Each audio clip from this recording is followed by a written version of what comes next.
Hey, everyone. Welcome to Storytelling Time, the place where every story comes alive. If you love getting lost in thrilling tales, gripping mysteries, and epic adventures, you're in the right spot. I'm your storyteller, and here, we don't just tell stories, we bring them to life. Whether it's fantasy, mystery, horror, or even a bit of comedy, we're all about immersion. So grab a snack, get comfy, and prepare for a journey that'll keep you on the edge of your seat. Trust me, you won't want to miss a single chapter. Don't forget to hit that subscribe button, turn on notifications, and join the Storytelling Time family. Let's dive into the stories that await, starting now. In a city choked by shadows and the stench of decay, where neon signs flicker like dying embers, a lone figure navigates the treacherous underbelly. Alastair Finch, a man hardened by loss and haunted by the past, is a relic of a bygone era, a ghost in a world consumed by darkness. When a desperate search for answers leads him to a clandestine meeting with the enigmatic Rat King, Alastair finds himself drawn into a dangerous game, one that peels back the layers of the city's corruption to reveal an ancient and malevolent power at play. As he delves deeper into this shadowy world, Alastair discovers a horrifying truth, that the city's fate, and perhaps the fate of humanity itself, hangs in the balance. The neon sign flickered, a broken promise of cheap thrills, Club Pandora. Rain slicked the alley, reflecting the sign in a distorted, oily smear. Perfect. Just the kind of place that attracted the city's filth, the kind of place I felt at home in these days. I pulled my trench coat tighter, the collar doing little to keep out the damp chill. The fedora, a relic from a better time, shadowed my face. I hadn't seen the inside of a decent dry cleaner in years. Didn't seem to matter much anymore. The bouncer, a mountain of scarred muscle and cybernetic enhancements, gave me a once-over. His eyes, one flesh, one metal, didn't bother to hide the disgust. "You lost, old man." "Looking for someone," I rasped, my voice rough from too much cheap whiskey and too many sleepless nights. "Goes by Rat King." The bouncer grunted, a sound like tectonic plates shifting. "Rat King ain't got time for your kind." He made to turn away, but I jammed a cred chip into his metal hand. It wasn't much, but it was enough to get his attention. "He'll make time for this," I said. "Info he wants." The bouncer examined the chip, then jerked his head towards the entrance. "Suit yourself. But don't come crying to me when you end up in a dumpster." The inside of Club Pandora was a sensory assault. The air hung thick with the stench of sweat, cheap synth liquor, and something else, something acrid and ancient, like a forgotten tomb.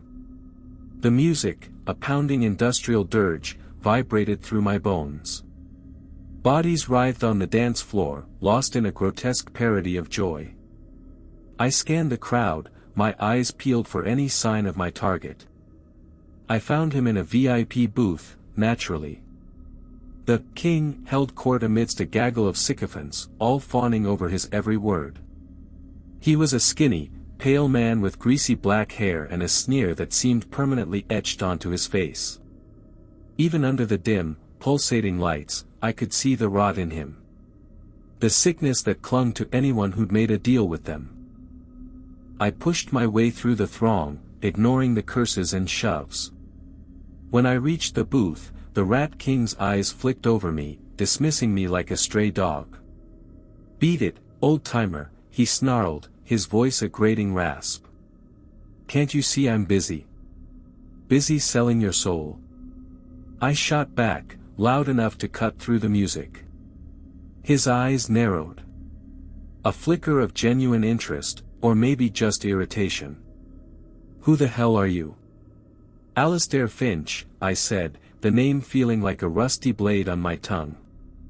"And I've got something you want." I tossed a hollow image onto the table. It showed a grainy, distorted image of a symbol, 3 interlocking circles, burned into the flesh of a child. The Rat King's carefully constructed mask of indifference cracked. A bead of sweat trickled down his temple. "Where did you get that?" he whispered, his voice suddenly devoid of its earlier bravado. "That's what I'm here to talk about," I said. "Somewhere a little more private." He hesitated, then nodded to his entourage. They melted away like cockroaches scattering from a flashlight. He jerked his head towards the back of the club. "This way." He led me through a maze of dimly lit corridors, the music fading to a distant throb. The air grew colder, the ancient stench more pronounced. Finally, we reached a heavy steel door, sealed with glowing runes. "Warlock shit."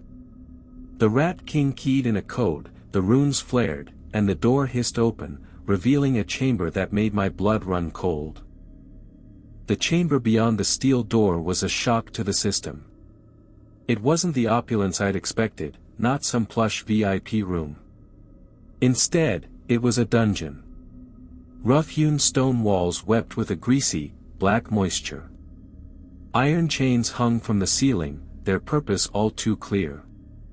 A single flickering torch cast long, dancing shadows, turning the room into a grotesque tableau. In the center, a stone table held various tools. Tools that whispered of pain, of violation. My gut twisted. The Rat King stood at the far end, his back to me. Even he seemed subdued, the bravado of the club replaced by a nervous energy. "You wanted private," he croaked, his voice echoing in the chamber. "This is private enough." I stepped further into the room, my senses on high alert. The stench of decay was overwhelming, mingling with that acrid, ancient odor I'd smelled in the club. It was the smell of them. "Where are they?" I asked, my voice low and dangerous. The Rat King turned, his face pale and slick with sweat. His eyes darted around the chamber, avoiding my gaze. "Who?" "Don't play coy with me. You know who I'm talking about. The ones who crave what's pure." I gestured to the hollow image still clutched in my hand. "This symbol.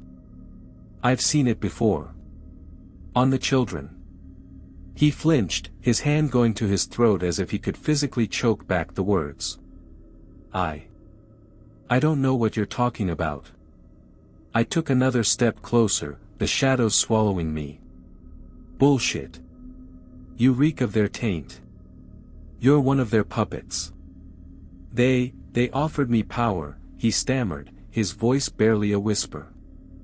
"Wealth. Influence. Everything I ever wanted. And what did they want in return?" I spat. "Your soul. Or something more precious." He finally met my gaze, and in his eyes, I saw not malice, but a deep, gnawing fear. They need vessels," he said, the words ragged and torn. "Children. They need their essence."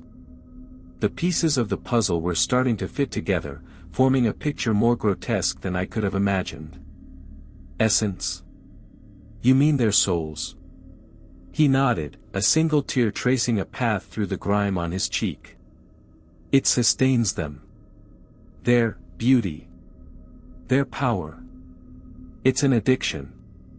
And they'll do anything to get it." "And this symbol?" I pressed, holding up the hollow image.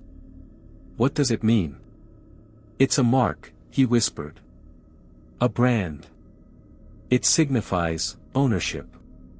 Those marked are chosen. Taken." A cold fury, black and bottomless, began to rise within me. "Taken where? What do they do to them?"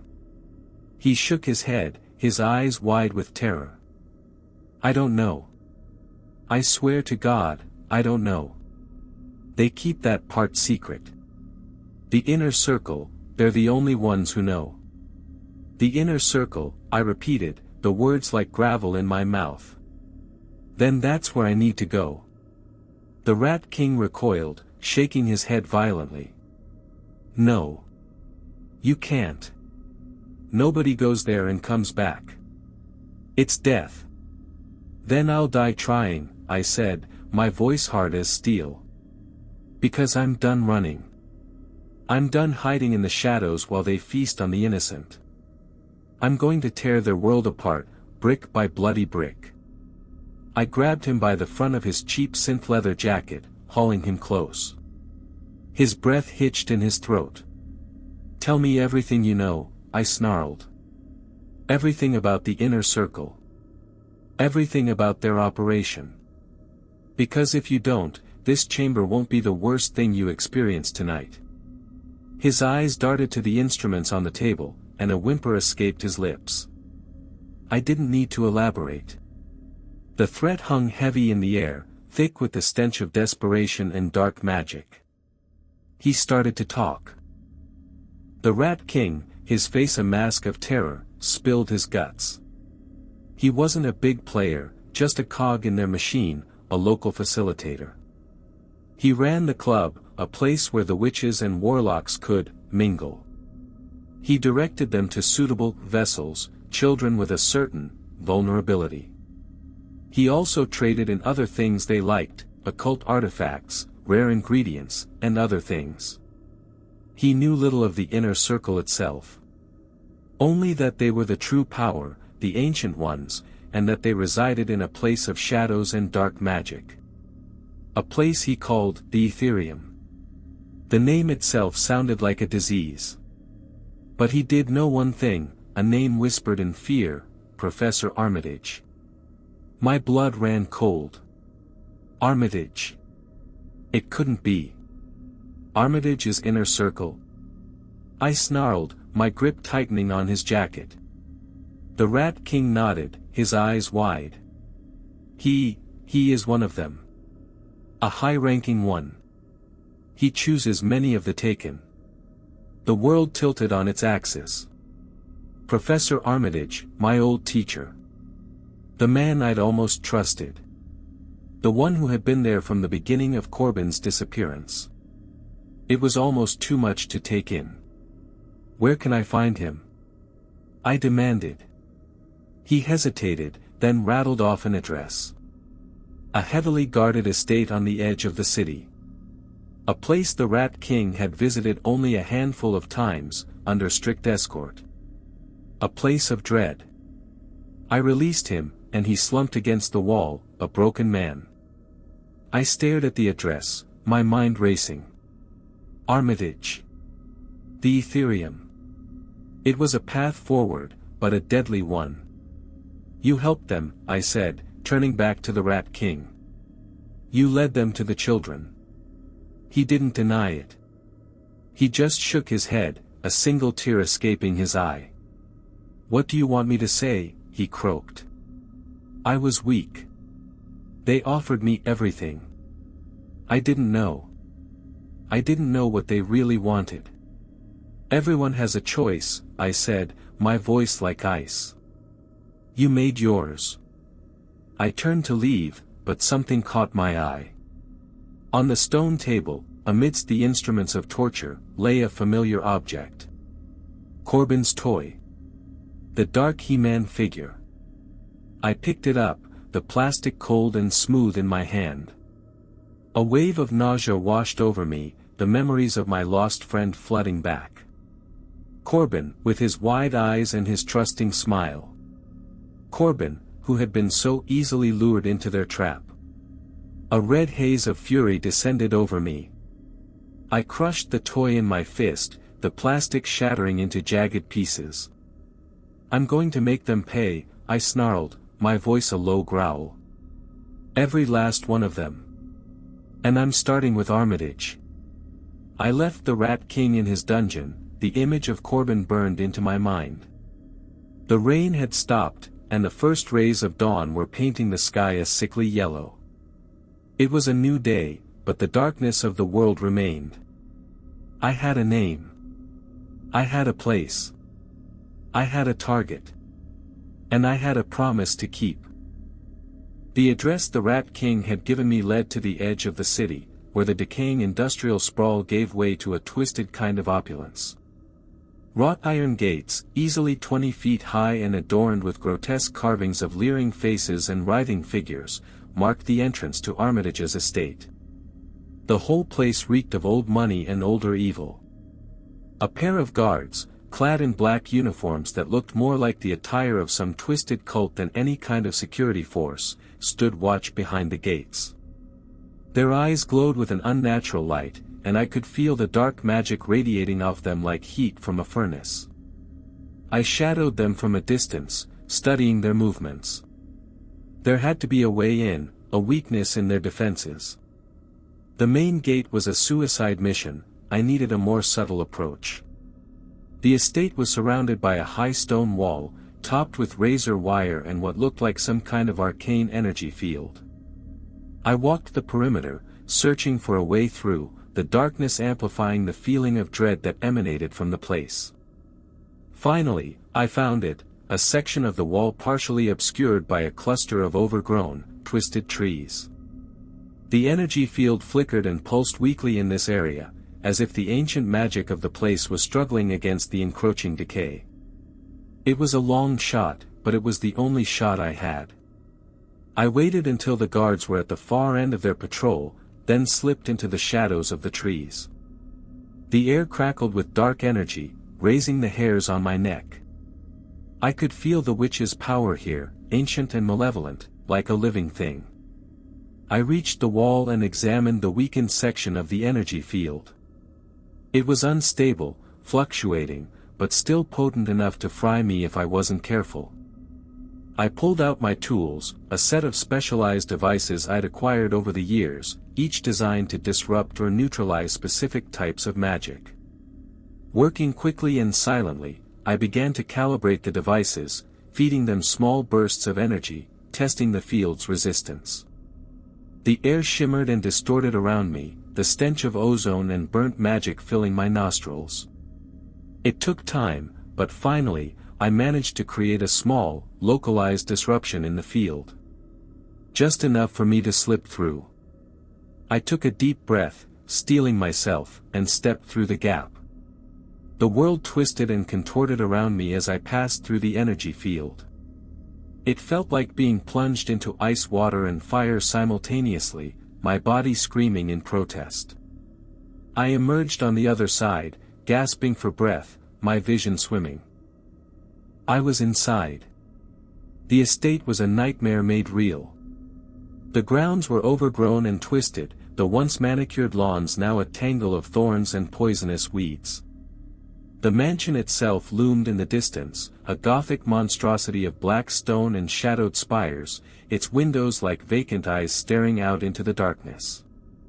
The silence was oppressive, broken only by the rustling of unseen things in the shadows and the distant, mournful cry of some unidentifiable creature. I moved cautiously, sticking to the shadows, my senses on high alert. I reached the mansion and began to search for a way inside. The main entrance was heavily fortified, warded with powerful magic that even my tools couldn't penetrate. I circled the building, looking for a weakness, a hidden door, a forgotten passage. Finally, I found it. A small, almost invisible door concealed behind a crumbling stone statue. It was old, the wards on it faded and weak. It was a forgotten way in. I grinned. My luck was changing. I slipped through the door and found myself in a dark, dusty corridor. The air inside was thick with the same ancient stench I'd smelled in the club, but here it was 1,000 times stronger, almost palpable. It coated my tongue, filled my lungs, and made my skin crawl. This was the heart of their power. This was where the real evil resided. I drew my weapon, a customized revolver loaded with rounds designed to kill things that shouldn't be alive, and moved deeper into the darkness. The corridor stretched before me, an oppressive tunnel of shadows and silence. The air grew heavier with each step, the stench of dark magic intensifying, making my head swim. Faint whispers echoed from the darkness ahead, too low to make out any words, but laced with malice. I moved cautiously, my revolver held at the ready, its cold metal comforting in my hand. The walls were lined with ancient tapestries, their images twisted and grotesque, scenes of ritual sacrifice, demonic feasts, and other unspeakable acts. They seemed to writhe and shift in the dim light, the eyes of the figures following my every move. The corridor opened into a vast chamber, its ceiling lost in shadow high above. The room was filled with a sickly green glow, emanating from glowing braziers that lined the walls, casting eerie shadows that danced and writhed like living things. In the center of the chamber, a group of figures stood in a circle, their backs to me, chanting in a guttural, inhuman tongue. Witches. My hand tightened on my revolver. There were at least a dozen of them, their bodies cloaked in dark robes, their faces hidden in shadow. The power in the room was immense, a palpable force that pressed against me, trying to crush my will. As I watched, the chanting grew louder, more frenzied. A dark energy began to coalesce in the center of the circle, swirling and crackling like a miniature storm. I could feel its hunger, its thirst for life, for souls. They were performing some kind of ritual, and whatever they were summoning, it couldn't be good. I had to stop them. I took a deep breath, trying to steady my nerves. I was outnumbered, outgunned, and surrounded by dark magic. But I had come too far to turn back now. I had a promise to keep. I stepped into the chamber, my boots echoing on the stone floor. The chanting faltered, the witches turning to face me, their faces twisted with surprise and anger. Their eyes glowed with the same unnatural light as the guards at the gate, burning with dark magic. They snarled, hissing like cornered animals, their hands reaching out towards me, crackling with dark energy. "Intruder," one of them shrieked, her voice a grating rasp. "You dare to trespass in the Ethereum?" "I'm here for Professor Armitage," I said, my voice hard and steady, cutting through their dark chants. "And I'm leaving with him." The witches laughed, a chorus of cruel, mocking sounds that echoed through the chamber. "Armitage is beyond your reach," another witch hissed. "He serves the Ancient Ones. You are nothing but dust before their power. We shall enjoy tearing you apart." Their figures lunged towards me, magic crackling from their fingertips. The witches came at me like a pack of starving wolves, their movements fluid and unnatural. Dark energy crackled around their fingertips, coalescing into bolts of black lightning, whips of shadow, and blasts of raw force. I dodged and weaved, my revolver spitting lead, the bullets tearing through their robes but seeming to have little effect. These weren't ordinary humans. The dark magic had warped them, twisted them into something more, something resilient. I needed a new approach. I changed tactics, focusing on disrupting their flow, breaking their concentration. I aimed not for their bodies, but for the artifacts they held, staves of twisted wood, amulets of bone and obsidian, anything that channeled their power. A well-aimed shot shattered a witch's staff, and she shrieked as her magic fizzled, leaving her momentarily vulnerable. I seized the opportunity, lunging forward and slamming the butt of my revolver into her jaw. She crumpled to the ground, unconscious. It was a small victory, but it gave me an opening. I pressed my attack, moving from witch to witch, disrupting their spells, and taking them down with brutal efficiency. The chamber became a whirlwind of motion, a chaotic dance of gunfire and dark magic. But for every witch I took down, two more took her place. They were relentless, their power seemingly endless.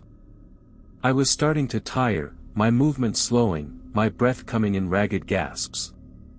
Then, the chanting began again, deeper, more resonant than before. The dark energy in the center of the circle intensified, the swirling vortex growing larger, more menacing. I could feel its pull, its hunger, trying to draw me in, to consume me. The witches redoubled their efforts, their attacks growing more desperate, more powerful. They were trying to buy time, to complete their ritual. I had to stop them, but I was running out of options. Suddenly, a voice echoed through the chamber, a voice that was both familiar and terrifying. Enough. The witches froze, their attacks faltering. They turned as one, their glowing eyes fixed on the entrance to the chamber. A figure emerged from the shadows, tall and imposing, his face hidden within the depths of a dark hood. But I knew him. I'd know that voice anywhere. Professor Armitage. He stepped into the circle, and the witches bowed before him, their fear palpable. He raised a hand, and the dark energy of the vortex pulsed, then subsided. The chanting ceased. What is the meaning of this intrusion?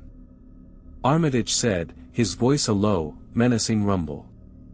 Who dares to disrupt the ancient rites of Ethereum? He finally raised his head, his gaze settling on me. His face was pale and gaunt, his eyes burning with dark magic, twisted into something inhuman. A grotesque parody of the man I once knew. Alistair, he said, his voice dripping with false sorrow. I had hoped you were wiser. You did this, I said, my voice thick with hatred. You were in on it from the beginning. Corbin, the children, it was all you. Armitage inclined his head, a gesture of cold acknowledgement. The boy was a sacrifice. A necessary component in the grand design. And yes, I played my part. I have been a faithful servant of the Ancient Ones for many centuries. Centuries? I spat. You're not human. Hardly, he hissed. We are far older, far more powerful than your kind. We are the true inheritors of this world. You're monsters, I snarled. Soul-sucking parasites. We are what you fear in the dark, Armitage said, his voice a chilling whisper. We are the night, the shadow, the hunger that lurks in the hearts of men. And we are here to stay. He raised his hands, and the witches stirred, their eyes glowing brighter, their magic crackling with renewed intensity. Kill him, Armitage said, his voice filled with dark satisfaction. End this pathetic resistance once and for all. The witches lunged, and I knew this was it. This was the end. The witches surged forward, a tide of dark energy and snarling fury. I braced myself for the end, but it didn't come. Suddenly, a figure crashed into the chamber, a whirlwind of motion and fury. Theron. He moved with a speed and ferocity I hadn't seen before, a pair of energy blades flashing in his hands, cutting through the witches like a scythe through wheat. He was a blur of motion, deflecting spells, severing limbs, and leaving a trail of unconscious bodies in his wake. I stared in disbelief. Where had this come from? The Theron I knew was cautious, analytical, not a goddamn berserker. Theron. I yelled over the din of battle. What the hell? He didn't answer, his face a mask of grim determination. His eyes glowed with the same unnatural light as the witches, but there was a crucial difference, he still had control. The light didn't consume him, he wielded it. He fought like a man possessed, his energy blades singing as they cut through the witches' defenses. One by one, they fell, their dark magic no match for his relentless onslaught. Armitage watched in fury. Traitor, he roared. You side with this abomination. Theron finally spoke, his voice a low growl, I side with humanity, Armitage. With the world you and your kind stole from us. He launched himself at Armitage, their powers clashing in a blinding explosion of light and darkness. The chamber shook, the very air crackling with energy. I scrambled back, shielding my eyes, feeling the raw power of their conflict. When the light subsided, Armitage stood unscathed, his dark magic a shield around him. But Theron was panting, his energy blades flickering. He was powerful, but Armitage was stronger. You cannot hope to defeat me, Theron, Armitage said, his voice filled with cold triumph. You have embraced our power, but you lack the control, the discipline. You are a child playing with a star. He raised his hands, and the remaining witches, renewed by his power, surged forward again, surrounding Theron. He fought bravely, but he was outnumbered, outmatched. I knew I had to do something, but my revolver was useless against Armitage's magic. I needed a weapon, an edge. My eyes scanned the chamber, desperate for anything that could help. Then I saw it. On a pedestal in a shadowed corner, half hidden by a tapestry, lay a sword. It was ancient, its blade glowing with a faint, ethereal light. It pulsed with power. I didn't know what it was, but I knew I had to have it. I dove towards the pedestal, dodging spells and leaping over fallen witches. The witches turned their attention to me, their eyes burning with hatred. "No!" Armitage roared. "Don't let him touch it." But I was already there. I grasped the hilt of the sword, and a surge of energy coursed through my body. It felt like coming home. The blade flared to life, bathed in white light. It felt warm in my hand, alive. I knew, instinctively, what to do. I turned to face Armitage and the witches, the ancient sword held high. The tide of the battle had turned. The chamber fell silent, the only sound the hum of the ancient sword in my hand. All eyes were on me, the witches, Armitage, even Theron, their faces a mixture of awe and terror. The light from the blade pulsed, pushing back the darkness, making the shadows retreat. I didn't know where the sword came from, but I felt its power. It was a power unlike anything I'd ever encountered, a force of pure light and energy.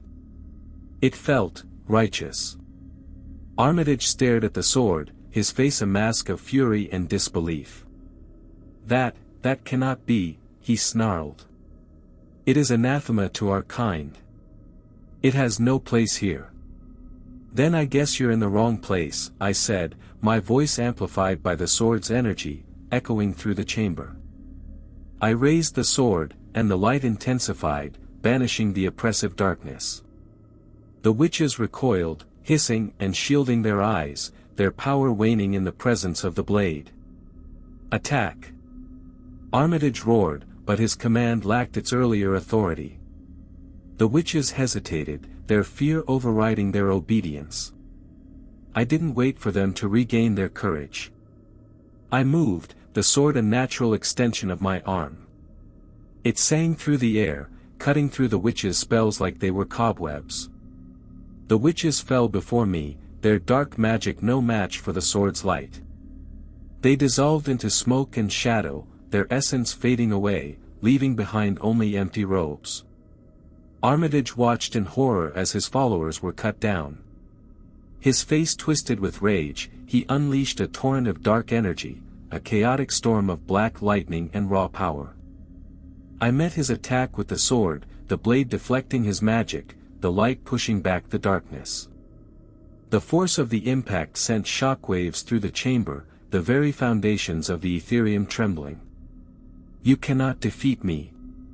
Armitage roared, his voice filled with ancient power. "I am of the old blood. I have existed since the dawn of time. And you'll fall tonight," I said, my voice filled with grim determination. "Your time is over." I charged Armitage, the sword leading the way, a beacon of light against the encroaching darkness. He met me with his own power, and the battle between us raged. Our powers clashed, light against darkness, ancient magic against righteous fury. The chamber became a battleground, the forces shaking the very building.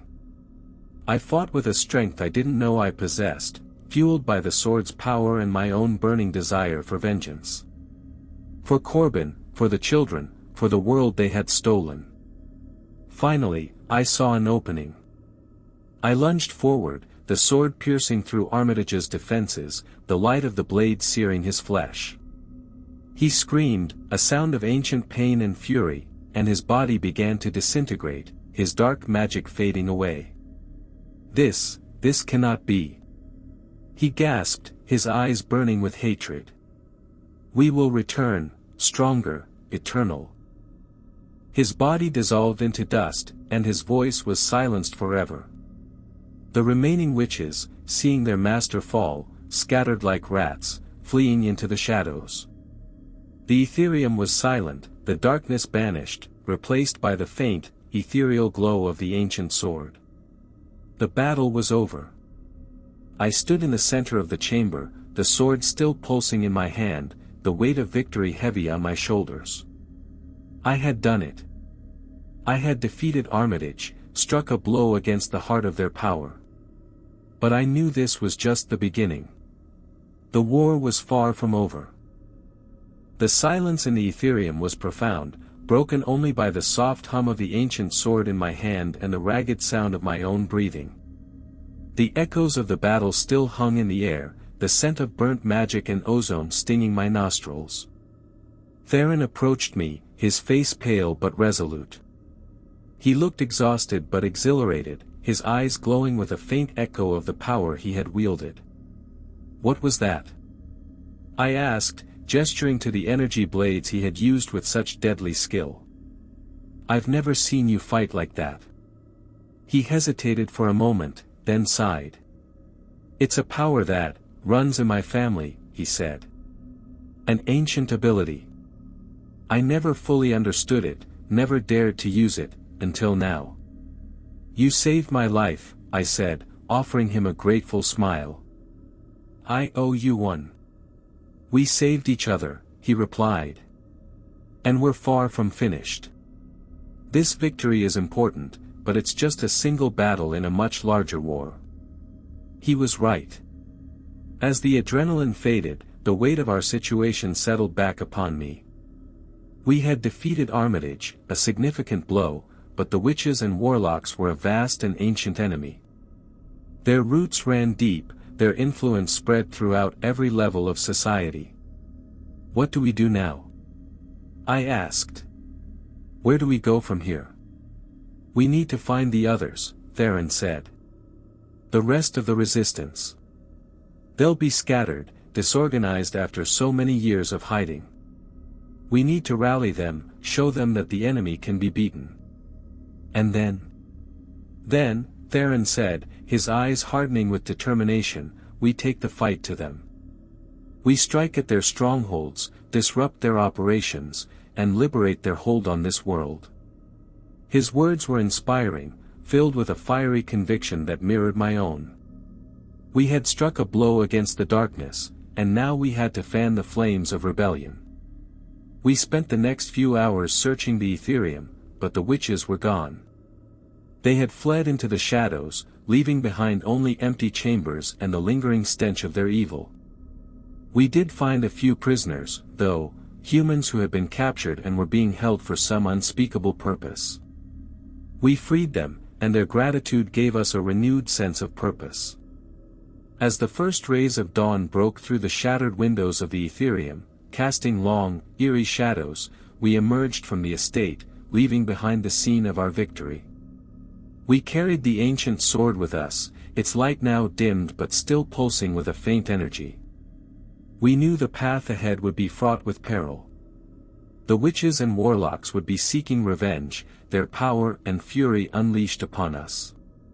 But we were no longer running. We were fighting back. We found a relatively secure location and sent out a call to the scattered remnants of the resistance, using coded messages and hidden channels. It would take time, but we hoped that our victory at the Etherium would serve as a beacon of hope, drawing others to our cause. In the meantime, we took a moment of respite, tending to our wounds and taking stock of our resources. The ancient sword was our greatest asset, a weapon of immense power, but we still didn't fully understand its origins or its capabilities. What do you think it is? Theron asked, examining the blade with a mixture of awe and curiosity. I don't know, I admitted. But I have a feeling it's more than just a sword. It's a symbol, a key. And I think it's going to play a big part in what's to come. As the sun rose higher in the sky, casting its light upon the ravaged city, I couldn't help but feel a sense of hope. We had won a battle, and we would win the war. Days turned into weeks. The coded messages we sent out yielded slow but steady results. Small groups of survivors, scattered and weary, began to trickle in, drawn to our banner by the hope of resistance. They brought with them tales of horror and resilience, of lives lost and freedom stolen. Each story fueled our determination. Theron proved to be a natural leader, his strategic mind and unwavering conviction inspiring those who joined us. He established a secure base of operations, a hidden sanctuary where we could plan our next move. I, on the other hand, found myself increasingly drawn to the ancient sword. Its hum resonated within me, a constant reminder of the power we now wielded. I spent hours studying it, meditating with it, trying to unlock its secrets. I learned to control its light, to channel its energy, but its origins and true purpose remained shrouded in mystery. "We need to strike a decisive blow," Theron said during one of our strategy sessions. The room was filled with the grim faces of our growing rebellion. "We've hit the Ethereum, but they have other strongholds, places where their power is concentrated. Places we can disrupt their operations. Any ideas?" I asked, leaning against a rough-hewn table, the ancient sword resting beside me. Theron unrolled a holographic map of the city, its dark and twisted landscape laid out before us. Several locations were marked with glowing symbols, each representing a nexus of the witches' and warlocks' power. "The old TV station," Theron said, pointing to one of the symbols. "That's where they broadcast their subliminal messages, the propaganda that keeps the population docile. It's heavily guarded, but taking it down would disrupt their control over the city." "The Ego Factory," I added, my voice hardening. "That's where they process the children. It's a place of unspeakable evil. Destroying it would strike a heavy blow against their operations." Theron nodded. "Both are vital," he said.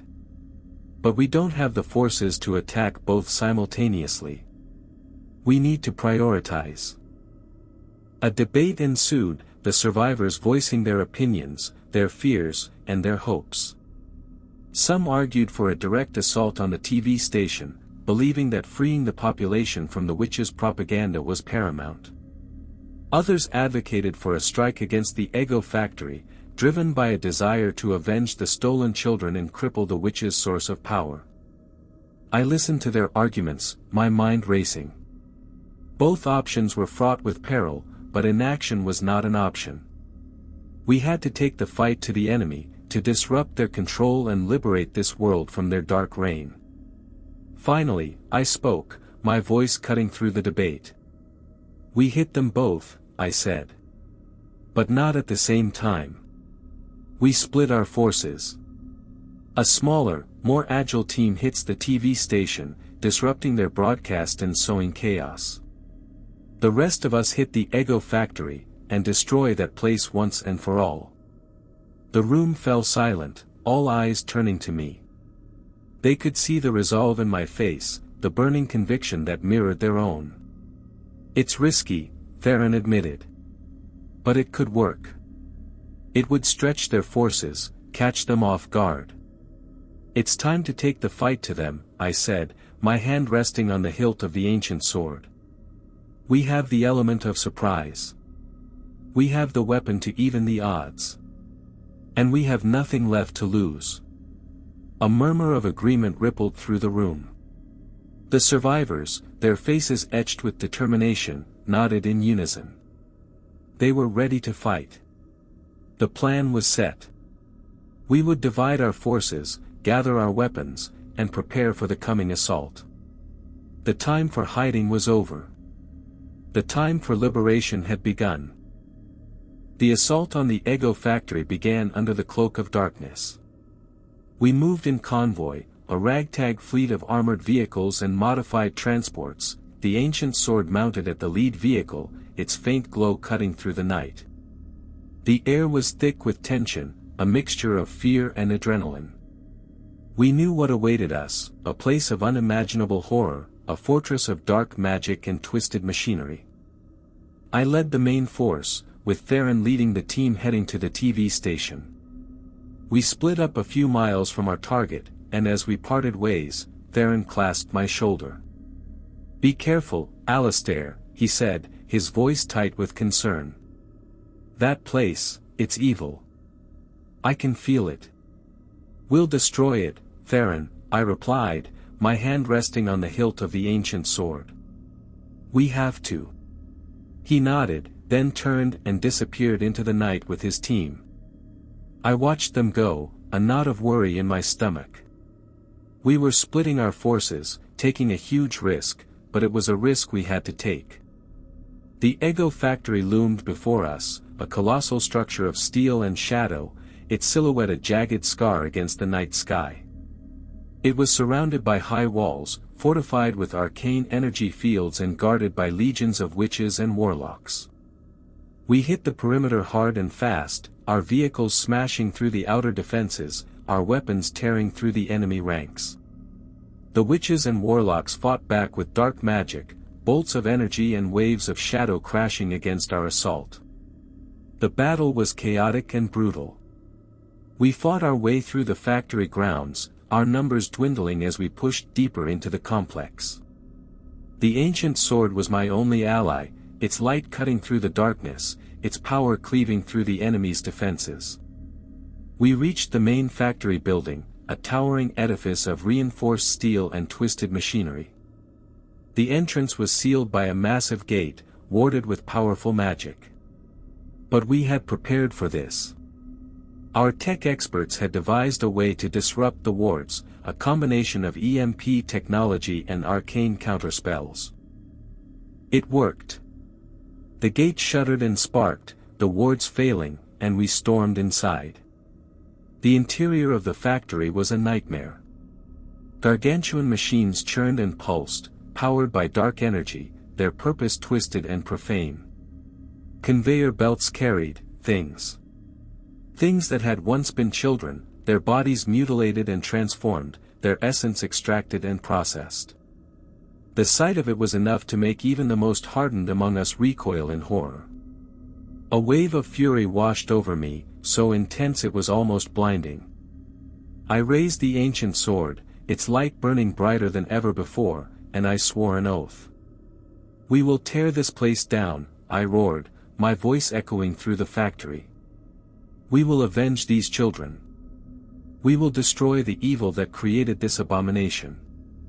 We fought our way through the factory, destroying the machines, freeing the captured children, and battling the witches and warlocks who guarded them. The fighting was fierce and desperate, but we were fueled by our rage and our determination. I finally reached the heart of the factory, a vast chamber where the final stage of the process took place. There, I found what I had been dreading, a massive cauldron, bubbling with dark energy, the stolen essence of the children swirling within. The witches and warlocks guarding the cauldron were powerful, their magic twisted and corrupted. But I would not be denied. I fought my way through them, the ancient sword a whirlwind of light and destruction. I reached the cauldron, and with a final, desperate cry, I plunged the ancient sword into its depths. The ancient sword plunged into the cauldron, and the effect was instantaneous and devastating. The dark energy within convulsed, the bubbling brew turning into a vortex of light and shadow. A shockwave of power erupted from the cauldron, throwing me back against the wall. The entire factory shuddered, the monstrous machines grinding to a halt, their dark energy sources severed. The screams of the captured children, which had been a constant, horrifying backdrop to the battle, finally ceased. A profound silence fell, broken only by the crackling of dying magic. The witches and warlocks who remained in the chamber cried out in agony as their connection to the cauldron was severed, their power waning. Some dissolved into dust, others collapsed, their bodies racked with spasms. I struggled to my feet, the ancient sword still clutched in my hand. Its light pulsed weakly now, its energy nearly spent. The cauldron itself began to crack, fissures spreading across its surface like spiderwebs. Suddenly, a figure emerged from the depths of the cauldron, rising like a dark deity from its unholy font. It was a woman, but not human.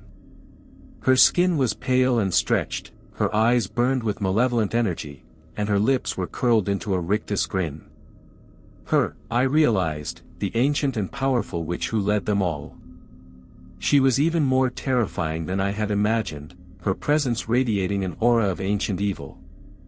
She looked at me, and for a moment, I felt a flicker of doubt, a primal fear that threatened to overwhelm me. "You fool," she hissed, her voice a guttural rasp that seemed to vibrate the very air. "You have undone centuries of work. You have doomed us all." "You doomed yourselves," I retorted, my voice trembling slightly but still filled with defiance. "You stole lives, corrupted innocence, and fed on the souls of the helpless. Your reign of terror ends here." "Ends?" she laughed, a chilling sound that echoed through the chamber. "You think you can stop us? We are eternal. We are woven into the fabric of this world. We will return, stronger than ever." "Then we'll be waiting," I said, raising the ancient sword, its light flaring one last time. "And we'll destroy you again." She lunged at me, her movements impossibly fast, her power a torrent of dark energy. I met her attack with the ancient sword, our powers clashing in a final, desperate battle.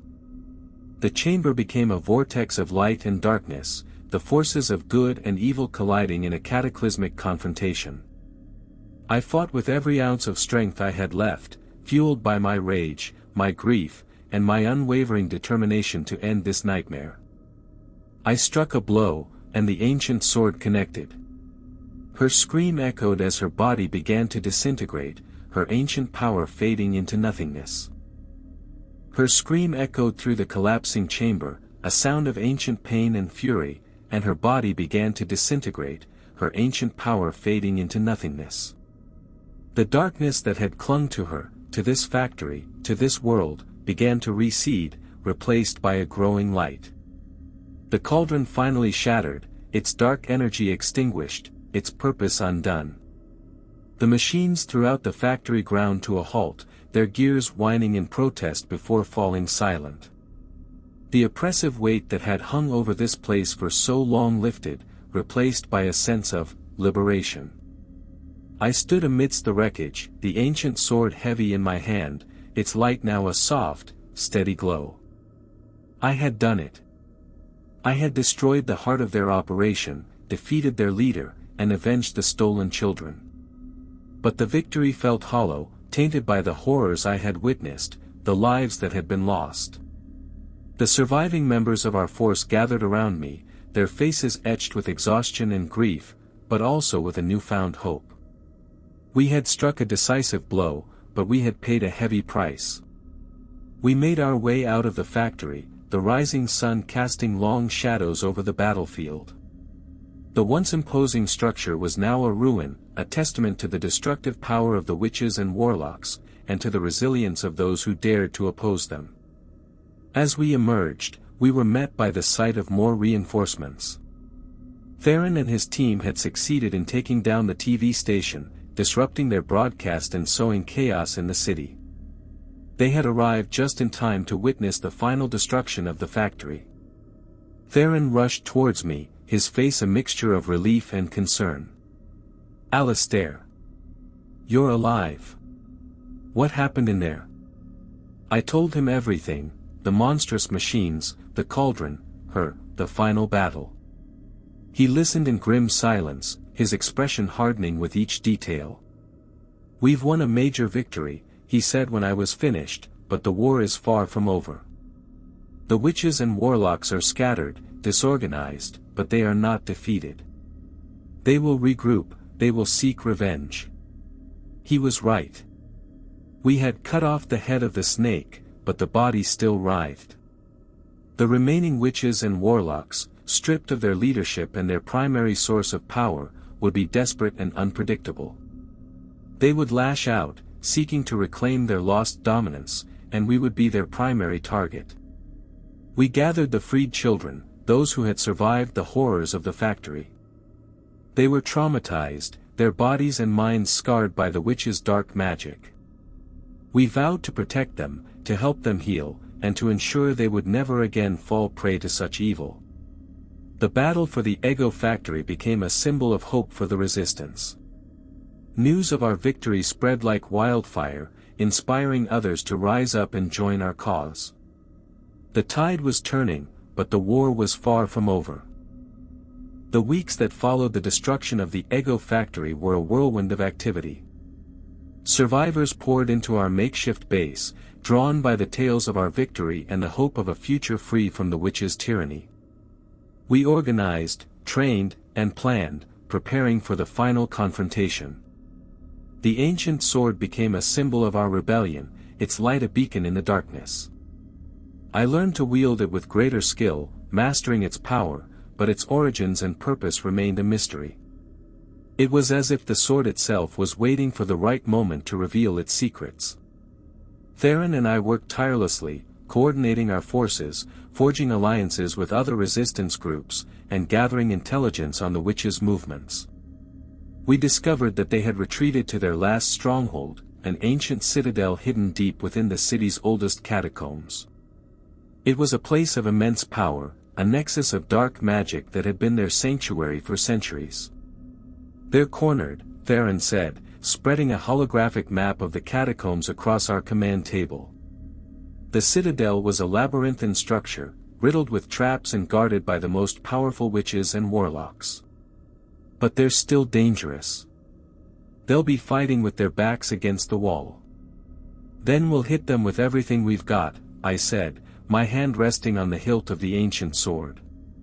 "We've come too far to back down now. This is our chance to end this war, once and for all." The assault on the citadel began at dusk, as the last rays of the setting sun cast long, ominous shadows across the city. We advanced in waves, our forces a diverse coalition of humans, augmented warriors, and even a few former witches and warlocks who had renounced their dark ways. The catacombs were a nightmare realm, a twisted labyrinth of tunnels and chambers, filled with the stench of decay and the oppressive weight of ancient evil. The witches and warlocks fought with a ferocity born of desperation, unleashing their darkest magic against us. The fighting was brutal and relentless. We battled through hordes of twisted creatures, navigated deadly traps, and faced powerful sorcerers who sought to crush our rebellion. The ancient sword was my constant companion, its light cutting through the darkness, its power cleaving through the enemy ranks. Deeper and deeper we delved into the catacombs, the citadel looming before us like a black heart in the center of the labyrinth. The closer we got, the stronger the dark magic became, the air growing thick and heavy, making it difficult to breathe. Finally, we reached the citadel, a colossal fortress of black stone, its walls adorned with grotesque carvings and pulsating with dark energy. The entrance was sealed by a massive gate, guarded by a legion of the most powerful witches and warlocks we had yet encountered. The final battle had begun. The final battle raged at the gates of the citadel. We threw ourselves against the witches and warlocks, a desperate wave of humanity against a tide of dark magic. The ancient sword sang in my hand, its light a beacon against the oppressive darkness. Beside me, Theron fought with the same ferocity he had displayed in the Ethereum, his energy blades a whirlwind of destruction. But even with the sword, even with Theron's power, they were formidable. The witches and warlocks fought with the strength of centuries, their spells tearing through our lines, their dark magic corrupting everything it touched. We were losing ground, pushed back to the edge of the abyss. I knew we had to break through. We had to reach the heart of the citadel where their leader resided, the one who held the key to their power. I rallied our forces, the ancient sword held high, its light a rallying point in the chaos. For freedom! I roared, my voice echoing across the battlefield. For humanity! We charged, a desperate surge against the gate.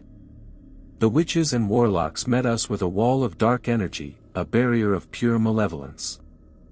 I channeled the sword's power, focusing all my will into a single strike. The blade erupted in a blinding flash of light, shattering the barrier, and clearing a path. We poured through the breach, storming the citadel.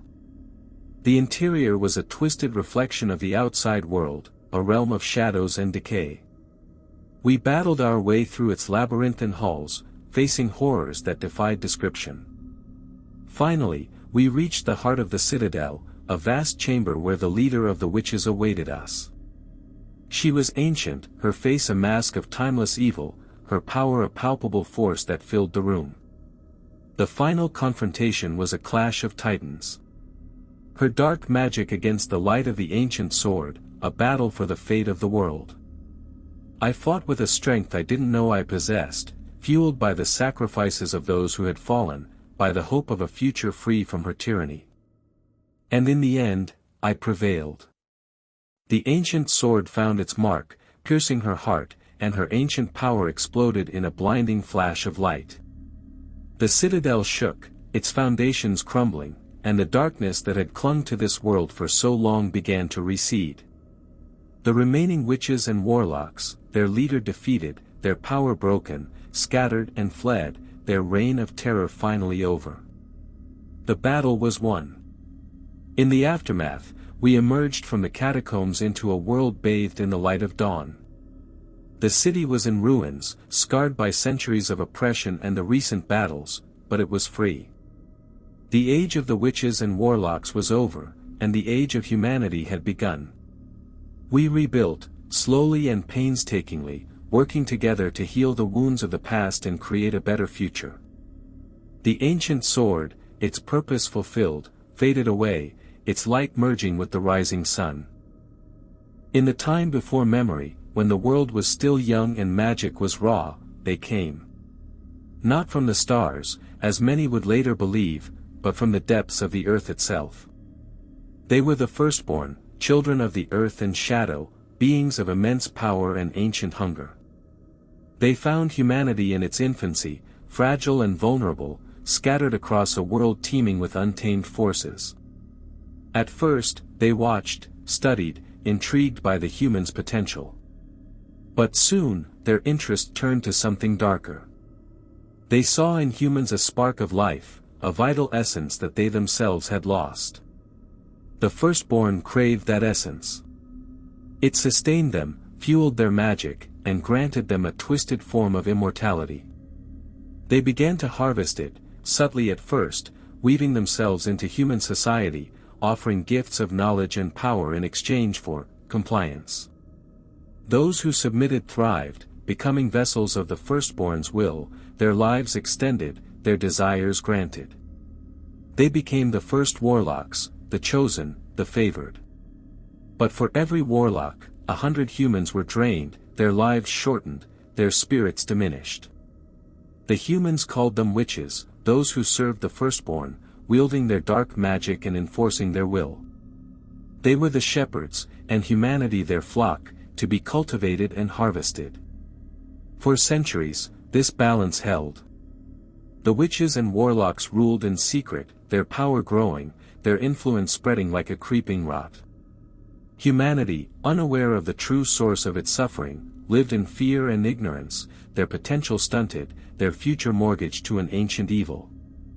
But the seeds of rebellion had been sown. A few remembered the time before, when humans were free.